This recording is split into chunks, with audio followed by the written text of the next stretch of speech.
picture this. Picture a young boy holding a stick and taking care of cows in one hand, and then on one side, on one hand, he's also holding a book, maybe a storybook or something. But it's a book that's kind of very exciting, and all the time is giving him a very good picture of the future, and it takes you far, just like what Elias talked about, hallucinations. So on one hand you have this stick, you're taking care of cows, and one side is a book, under the African sun. For the people who know how to write compositions and essays, you can help me there. That boy was me in the Great Rift Valley many years ago. So I grew up in the rural area, grew up with my grandmother, and I enjoyed schooling a lot. I enjoyed going to school, I enjoyed reading, but I also enjoyed the tasks that were given to me.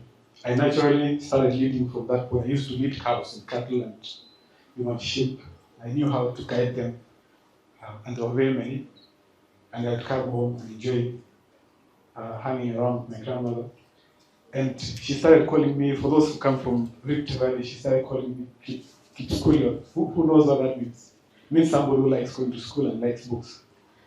That inspired me a lot because it meant that my parents, my grandparents, my late grandmother understood the value that I put in school, to the extent that they gave me a name like that. I recall one time when I went to the river with my small sister, and in the process, I think a book fell in the river, and we tried to salvage it. The water took us. We started, being swept away by that, and because I had a heavy trouser, I couldn't jump out. But my sister, who was smaller, was lighter and jumped out and pulled me out.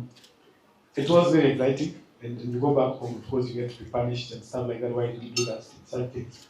But it was a phase that I really enjoyed. My aunties who were in high school, I used to read their books. I remember when I was in Form 1, I was wondering, these things I've read before. Now I understand where they came from. Things like Barnes and Barnard and Roman and, Omasum, those things about biology. I started reading them when I was in primary school. I enjoyed it because the books were there. But, they always come with, situations that are interesting.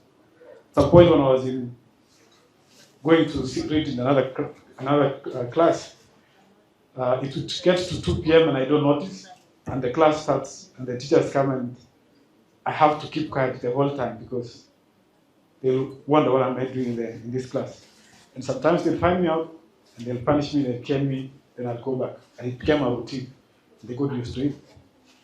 Overall, did very well. Went to a nearby high school. I know you guys have dreams, dream schools, national schools and provincial schools. Then we had national provincial. I didn't know the difference so much. My dream school, because I was very young, 12-year-old, my dream school was a nearby high school. Just the nearest, the one I see every day. Because I liked the uniform. They had a green sweater and sky blue shirt. And the boys were looking smart and they worked majestically most of the time. I used to enjoy how they would come when I I'm a Catholic, I used to go to the parish. So the parish and the high school were next to each other. So every time I'm there, I would always admire these guys. And I told my mom and my grandma, this is the school I want. And my dad was like, no, you are a national school. But you need to go to a national school. I'm like, no, this is a school I want. I know I'll still go to university anyway, so this is the school I want. I really enjoyed high school. I did very well. Academically, did very well in other areas, socialized. But what remained was my guiding, my goal. My goal was always to excel in what I'm studying, what I'm doing. And that never missed. All these others helped me to complement what I was doing. I remember one time in my high school, I don't remember exactly whether it was, I think it was Form 2. I've tried to remember, but I can't exactly put a point. When during I used to top up in all the subjects most of the time. So I could sometimes get really not challenged as much. And this one time, we were closing the school and we had an event, and all the officials from the region would come. I think we used to call them DEOs, I think, and they would come, and parents would come. And as usual, they would give gifts or prizes for the top student for every subject. Whether it's say it's maths, they give you maybe something that's related to maths, or if it's science, similar things. And I keep waking up and carrying. I got used to that before. So, but in that particular day, because parents were there and officials were there, they were not used to that. So I kept taking my gifts until for my class. And then along the way, the district education officer stood up and said, "No, wait a minute. Who is this person? Where are the other students?" And remember that. So at that point in my life, I was going through a specific challenge where my mom was very unwell, and therefore I didn't expect anyone from home to come. So I was just having fun and enjoying myself and waiting to go home. But then the DO stood up and said, "Okay, you parents, are you not challenged that this child is taking all the prizes for all the streams in this class?" I think it was Form 2. And he said, "Okay, where is the parent?" So I felt really embarrassed because I thought there was no one here. But as usual, my grandma really loved me, gave me a lot of motivation. Somehow she had come and she was at the far back there, stood up and started walking in front, and I was overjoyed. I was really lost for words. And she walked in front, and she was told to carry my present. I think she was gifted by the DO. And I was asked that you must continue the same, so that in future your grandma is doing well, but you must find something to appreciate her. As time went by, I started, of course, now thinking what to do in high school, in the university, as I kept my journey.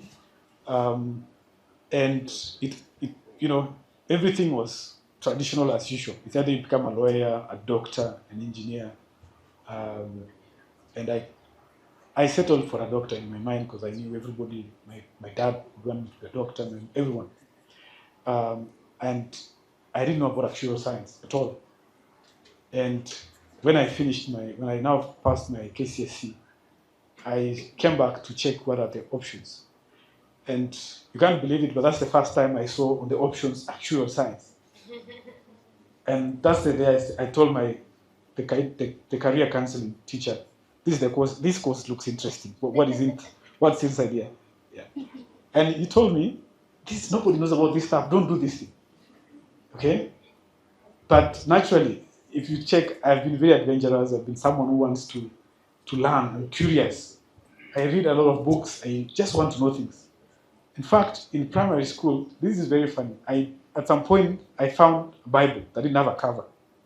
And I didn't know it was a Bible. I read almost the whole thing. And I enjoyed the stories.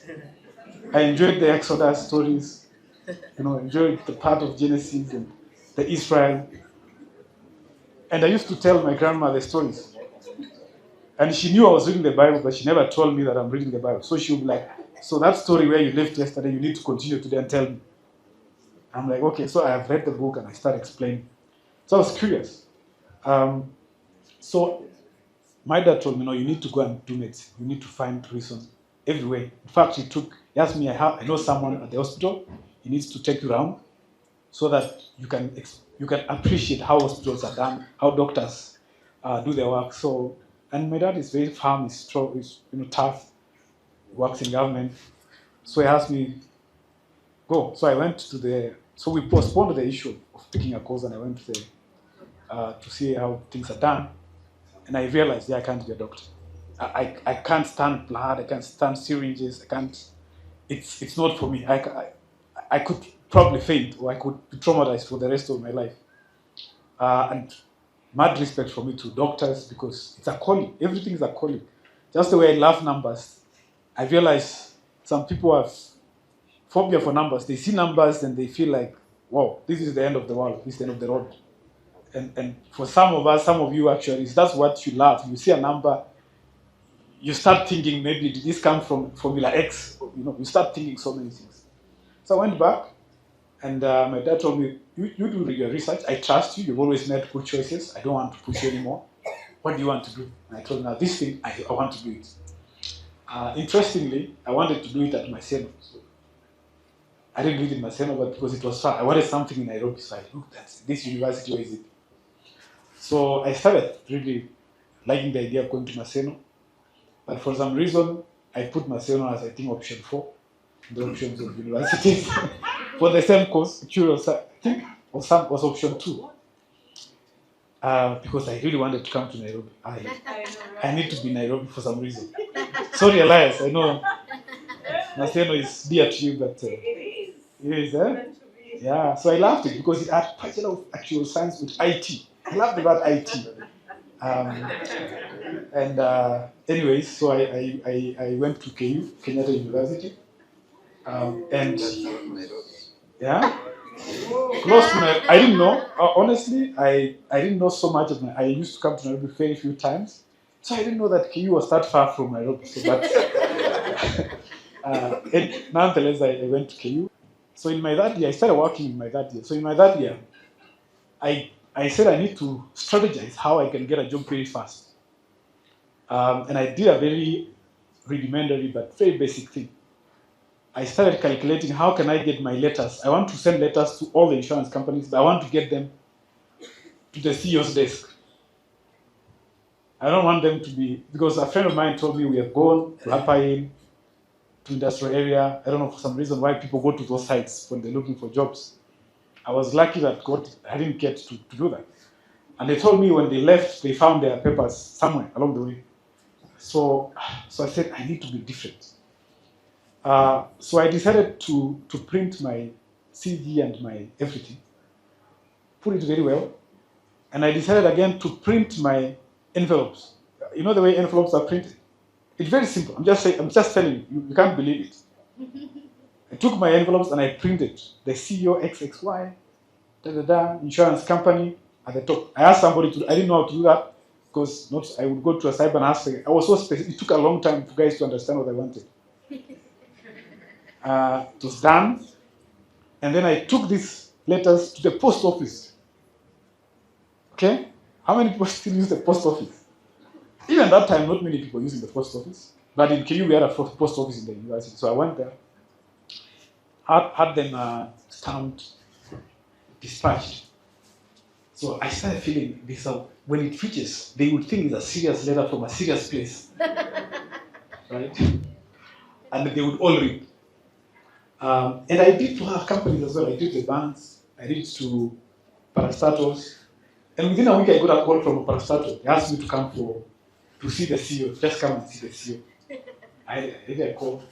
And that's how I did my first internship at Kenya Airports Authority. Can you imagine? So I learned that CEO, he called his PA, called me, I landed. I remember the first time I landed in that big office out there. I was so excited. I'm like, this is the life I want. I want to run things like this. I got inspired for some reason. And he was humble. From that day, I think if I become a CEO, I want to be humble. I want to be someone whose presence, the impact that you do is felt, not just what you say. You have to live by what you say. And that's how I started. And I did not disappoint. I remember within 3 weeks that I was there, the management accountant went on leave, and an intern was told to hold. It was interesting. I was told hold for that management accountant because I had been working very closely with her, and she had a lot of people. So I would wake up in the morning. The first thing that used to happen is there's a book that for all yesterday's transactions that 3 people needed to confirm. So there would be a kind of a supervisor, and then the management accountant, and then the chief accountant. And I would be the one signing 4. And I was 3 weeks old. At that time, it didn't hit me. A few years later, when I started thinking, I was like, oh, that was a serious thing I was doing. I need to absorb that, and I need to understand that was serious. So I went on and on for another 2 or so weeks, and then insurance companies now started calling because now the letters have landed, and I think now the people in the offices are starting to wonder, who is this person? Maybe it's been sent by somebody, or and I started now. When I was called, I started just analyzing which insurance company should I go, because they would ask me, you've applied for a job, but you can only get an internship. Would you like to come? And then I would ask, do they pay? Because I realized some didn't pay. So, and that's how I chose UAP insurance at that time. it was paying. But more importantly, they told me about something I had only read about, that you'll be an intern in bank assurance. That time, bank assurance for most of us is bank assurance was new. Nobody was doing insurance through the banks, so they wanted to set up a new team to work closely with banks. In fact, they had started setting it up already. They just needed some interns, because when you're starting new things, sometimes you bring in, you don't want to spend so much, right? You want to test. So instead of hiring permanent staff, you can hire interns. You can fill it up with maybe 2 nice experienced resources and maybe 3 interns, something like that. So they wanted to start with 1 intern and see how this thing will, before they had more interns. And I remember I came and I was told, before you come, you have to do an interview for internships. Okay, how do you do internship? I came for an interview. One of the questions that I was asked, and this is something that I really love, why I love, I read a lot, including general knowledge. And I like when Elias talks about AI so much, as if he's an AI expert, yet it means he's also into general knowledge. That's a lot of knowledge that you need to learn. And one of the questions that I was asked was to explain the cause of the financial crisis, 2008 financial crisis. And I thought that the panel really knew about the financial crisis. So I knew a lot about it. I had even participated in the Nairobi Stock Exchange Challenge. We had an NSC challenge, and I was among the top. I was the second. We got a certificate for. And I started explaining, and I realized not everybody knows this thing. So I kind of almost lectured people in my interview. And I feel that that's the reason why I got the job. I knew so much about something, not so related with bank assurance, but they could tell that you are really into understanding things more and more, and it probably will help you in one way or the other. And then, of course, they asked me about bank assurance, what it is, and I knew about it. But the main gist of understanding the financial sciences system, the systematic issues that can easily affect the system, the origin of these and how it affected the rest of the world. And I was told to start tomorrow. So I went back to my airport folks and explained, and they wished me well. And that's how I started my career in insurance. I started focusing on being solutions oriented. Just the way I was at the airport, I started noticing areas I can add value. For instance, in as much as we had experienced and writers, and we were getting quotation requests and risk pricing requests from banks, I started automating whatever I was taught. After I do it for 2, 3, 4 days, I was like, I don't want to do it the same way. I can automate this on Excel. So once I start automating, what that means is I start generating more business leads than the rest. Because if a request comes from a bank and I turn around that in 2 minutes, the bank will stop sending to another person and they start sending to me. And it started shifting a lot of the business to me now. I continued to learn on the job so much that I would underwrite big risks, hotels. And in insurance, there are some authority matrices. You cannot, as a junior person, for example, do a quotation for this building. You'll have to do it and then go through a lot of processes. But because of my curiosity and learning, I had not known that, by the way. At some point, I quoted for a big hotel, quoted the risk, shared with the bank, received the quotation, the risk notes, details, instructions to place cover. When the system process concluded the thing, then printed all the things that need to be printed, because that time it was a blend of both digital and analog. So you print, put a file, take to the boss to sign off, because he will be the one to sign off that this has been done correctly. Now you can give the client all the cover details. And my boss wakes up in the morning and finds a big file on his desk, big risk, and he just looks, finishes, then comes to me and asks me, okay, walk me through how you did this in the system. And I start walking through, and I relaxed, and he told me, okay, did you not know that you're not supposed to do this? And I didn't know, because I had not been given the manual at that time, how it's done, or the limits, and also the system had not been customized for me. I think they just set me up and they forgot to put the controls to make sure that I cannot underwrite, 1 billion sum insured. of a building. So I would just put it. Which company was that? Why are you saying that in my life? That was, you see now, that was more than, I don't know, 15 years back. But nonetheless, of course, my rates were revised, but he was so impressed. He asked me, he really commended me for that, but then of course he cautioned me that next time you need to do this. But what I got from there was I am this person who takes initiative. I didn't like to see a bunch of work on my desk. I like to just finish it up and go to the next thing. So after that, I finished my 3 months and then I wanted to go back to school. But my boss recommended that I be extended. Remember, you're just entering your third year. And you have been told by the boss, can you consider, find a way, whatever it is, balance your school and your work. And I tried. It didn't work out. For a month, I felt so exhausted because there was so much traffic between those days, between KU and here. You can't manage. So after a month, I requested, guys, let me go back to school. I can't do it. So he's like, okay, fine. But in case of anything, please come back and tell us. So I knew in my heart that I was safe. I can come back. But I went back to school, studied for about a month, and then I realized, no way. What if that job goes away? And now, what about money and pocket money and stuff? I need to go back. I just love the job also. So I came back. I just put all my documents as if I'm applying for a job, and I went back to HR and I told HR, by the way, you remember that job? I need to come back. And they're like, yeah, they've been talking about you by the way, and I need to talk to the boss. He still needs you. So I started praying that I hope they still need me down there. So now what happened is my boss had made some mistakes whenever he's in the management meetings to talk a lot about this intern. I think there's a way we talk about it. And therefore, one of the bosses started asking HR, when that guy comes back, I want him in my department. So I report. I was told now, yeah, you can come back. Here's an offer. Please come back. They didn't specify which department. So I reported, and I was taken to health insurance. No longer in health insurance. I'm now in health insurance. So I remember meeting my old boss on the lift, and he was like, yeah, I'm so happy that you're back.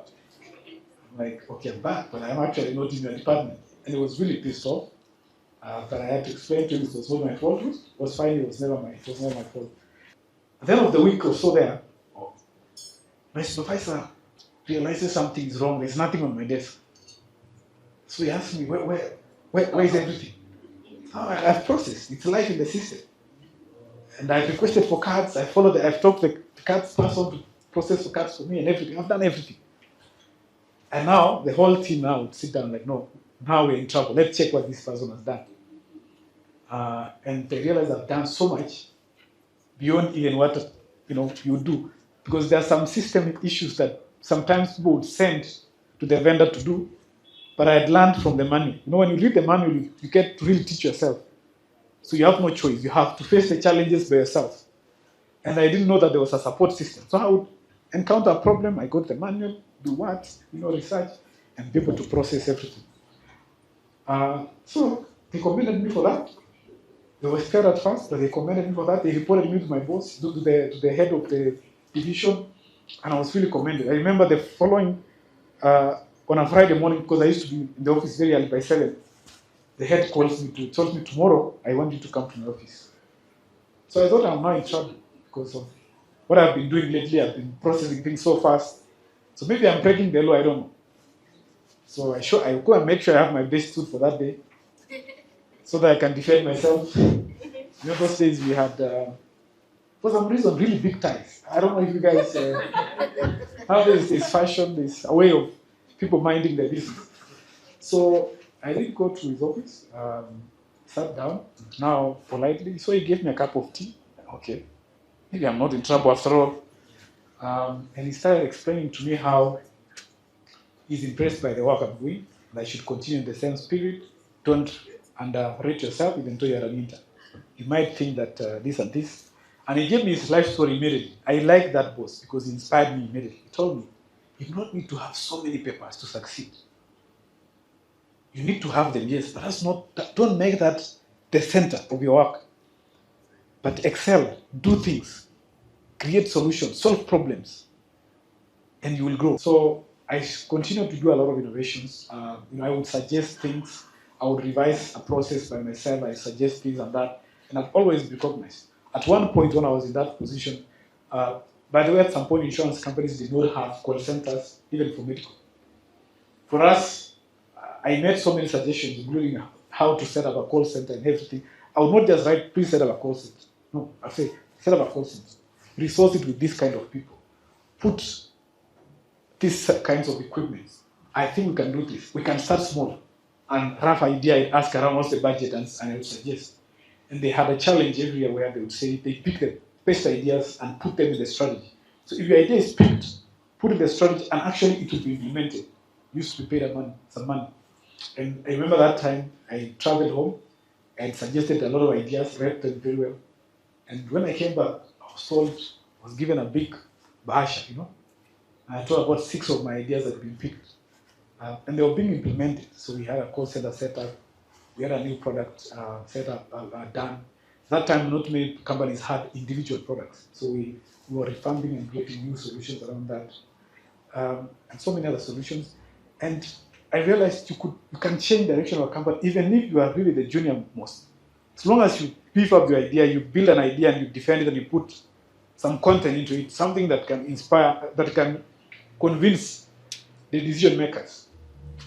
And the other thing I learned there is that if there's a way, if you make an impact, if you create a difference, you start getting the ears of the people who make the decisions. And once they know you, once they value you, once they have that, they are the people who will defend you at the table. Yeah? Because at the end of the day, when you get to the high table there, when you sit with everybody, you realize as long as you have really good ideas, it doesn't matter. So being somebody who gets bored really quickly, I would automate things. But then I was, after, I think I felt bored for that 1 year that I was there, and I went to CIC, where I worked in an analytical job. And then the same company called me back when I joined Actuarial. That's when my Actuarial career started. I did very well. Actuarial was a department then that was resourced with very few people. I was lucky that I was reporting to an actuary who was qualified. She gave me room to grow, gave me challenges. So I was doing actuarial reserving and capital modeling for 6 countries. And it meant that I had to be very creative very quickly. And I did that. And I was able to deliver very fast. And then I got seconded to South Africa in that process because All Mutual came in, bought NUP. And then because they started selecting some of the high-performing actuaries I selected, I went to All Mutual to work there. Part of the things I was doing a lot when I was here was to help with pricing, changing products. And when I went to South Africa, I think some of that dropped. So they created this position called Regional Technical Manager, where was somebody who is supposed to be in charge of health insurance across East Africa. And I was asked if I'm interested, I should apply. And I applied when I was in SA, and I came back. At the age of 26, I became the Regional Technical Manager. I was excited but scared at the same time because I'm very young. And now starting to be dealing with senior people, leading those companies, those businesses in those places. But I worked and developed solutions very quickly. I standardized a lot of the processes and solutions. And in a way, we started attracting so many businesses. And the health business grew. We became, I think, the largest section of all the group within that period. So I was then promoted fairly quickly to head more products, including for general.